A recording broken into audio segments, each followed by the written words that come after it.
States of America. Oh, God bless Kenya. The diaspora remittances constitute the third largest source of our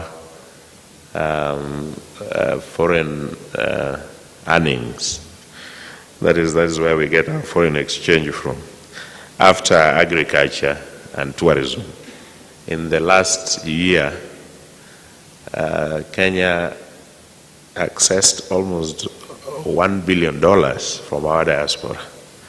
And that is a huge amount of money. When our shilling was fluctuating, we were almost crying to the diaspora to bring in more money so that our shilling would be stronger, because we would have more reserves.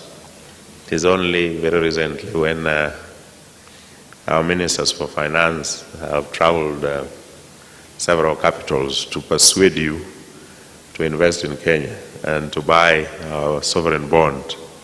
We need to encourage the diaspora to invest more in Kenya as a way of mitigating some of this lack of foreign exchange.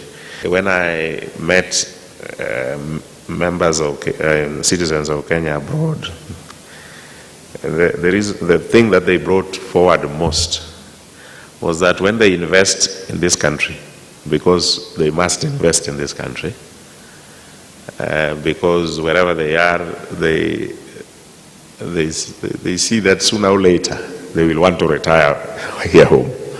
And so they invest in homes.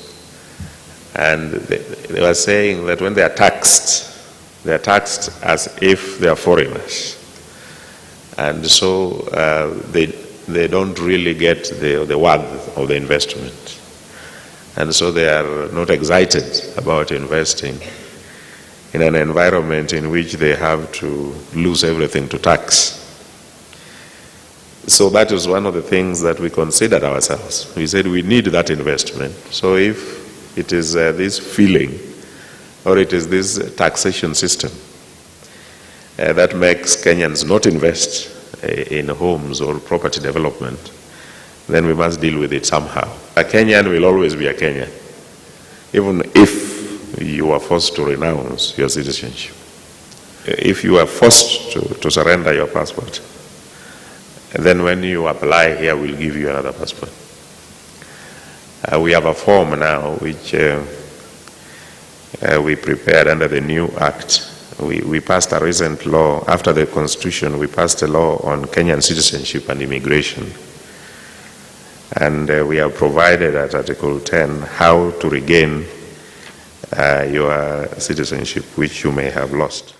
How are you protecting the people from diaspora? How do you make sure that if somebody is in diaspora and they stay there for 20 years or 30 years or so, will they be able to get their property intact, or will be taken away? What has happened in Syokimau has frightened very, very many people. That is the truth. And hurt very, very many people. The problem is that there are people who seem to be experts in this business of creating records that look like the land records. And they don't work alone. They work with people in the lands department. So that even when you go to search a title, probably they will say, yes, it is true. That is a good title. And that is how so many people were cheated. And so people even got loans. They got loans on the basis of title, which the banks charged at the lands. And so the lands could not have charged them if they thought they were not genuine. And yet they were not.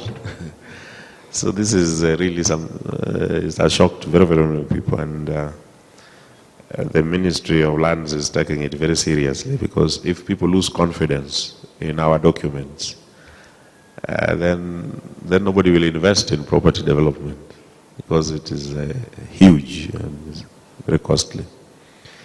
So it is a scandal that we are